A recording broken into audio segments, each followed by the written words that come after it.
স্ত্রীকে বিশ্বাস করে অর্থ সম্পদ সব খোয়ালেন সৌদি প্রবাসী মুক্তার। দীর্ঘ ৬ বছর পর দেশে ফেরার ৬ দিন যেতে না যেতেই প্রবাসী স্বামীকে ঘুমের ওষুধ খাইয়ে অর্থ সম্পদ সব নিয়ে পরকীয়া প্রেমিকের সাথে পালিয়ে গেছে স্ত্রী। প্রবাস জীবনে হাড়ভাঙা পরিশ্রম করে দেশে পাঠানো ১২ লাখ টাকা ও স্ত্রীকে হারিয়ে এখন যেন নিঃস্ব এই হতভাগা প্রবাসী।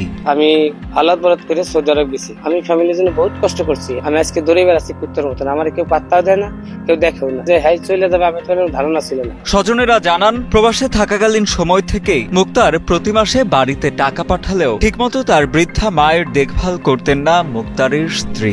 সন্তানদের দিকেও ছিল না তেমন নজর। এছাড়া তিনি রাতভর মোবাইলে ব্যস্ত সময় পার করতেন বলেও জানান প্রবাসীর মা। ওই নাইট বেরি কথা কয়, বুঝছেন, আমার কোনো দাম দেয় না। আমি এসে কই আমি তুই তোর চোখ চলে যাবে, মাথা চলে যাবে, নাইট বেরি কথা কইস, তোর ঘুম নাই। সেই কানের মধ্যে যদি কি দেয় রে বাবা, ওই কানের মধ্যে কথা কয়। যে আমার গত শোনা যায় কথাগুলো। অনেক আগে ভালোই ছিল, ফাইন সুন্দর সংসার রেখাইছে, কিছু কইনি। এই যে বিদেশে গেলি পারা আমার বেটার বোর চরিত্র খারাপ হয়ে গেল। পরিবারের সচ্ছলতা ফেরাতে ২০১৯ সালে সৌদিতে পাড়ি জমান ফরিদপুরের মধুখালী উপজেলার নওপাড়া পিছলিয়া গ্রামের ভ্যান চালক মুক্তার মোল্লা।